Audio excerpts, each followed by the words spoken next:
In 2018, machines that can read your face will go mainstream, changing the way we live. Your face will become your password, unlocking smartphones and bank accounts. Face recognition in 2018 will change our lives.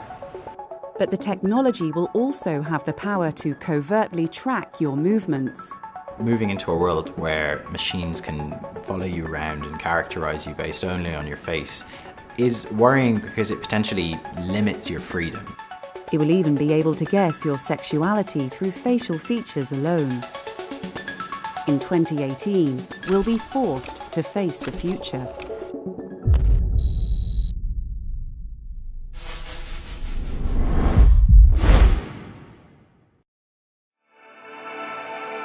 The human face has an astonishing variety of features, which not only help us recognize others, but read and understand them through a constant flow of intentional and unintentional signals.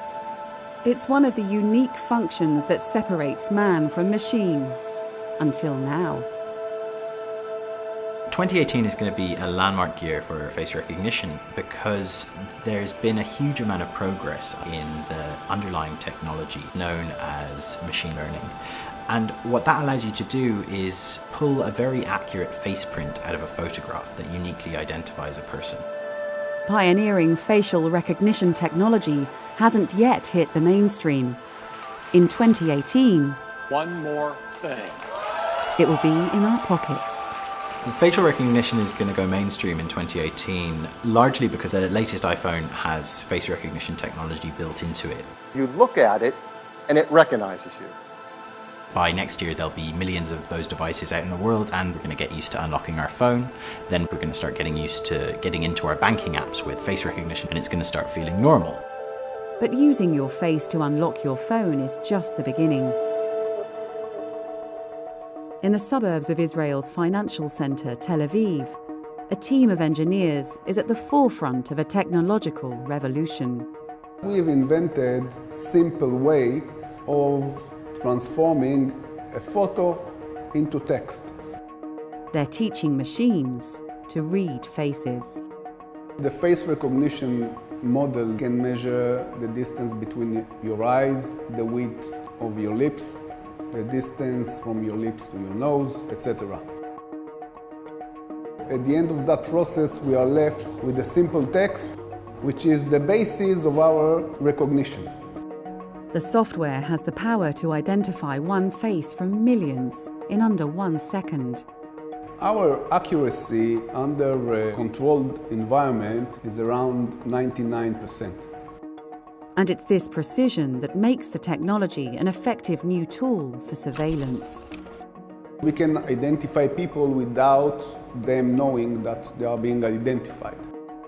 We have clients ranging from medical centers, retail chain stores, churches. Retail stores are using this technology to generate data on customers, tracking their shopping habits and targeting in-store adverts. Churches are even using facial recognition to monitor attendance. And one school in the UK wants to use it to keep tabs on teachers. We have one school where teachers took 2 long breaks. Therefore, the management decided to put them on the watch list. But there's one country that's ahead of the game. China is a harbinger of the future for this kind of technology. Companies have access to a government image database of 700 million people, half its population. China is already using this widely in security, looking for terrorists or people who have warrants out for their arrest. But they're also using it to let people pay in fast food restaurants, to access theme parks without having to buy a ticket, and even, bizarrely, to try and catch people who steal loo paper from public toilets. But there's the potential for more sinister applications. Researchers have shown that your face can point to your sexuality. It's not going to mean you can take a photo of someone and get a yes or no, gay or straight. But what it does mean is that if a bad actor or an authoritarian regime gathers, say, 10,000 pictures and asks which are the 10 people who are most likely to be gay, they're quite likely to get many of those right.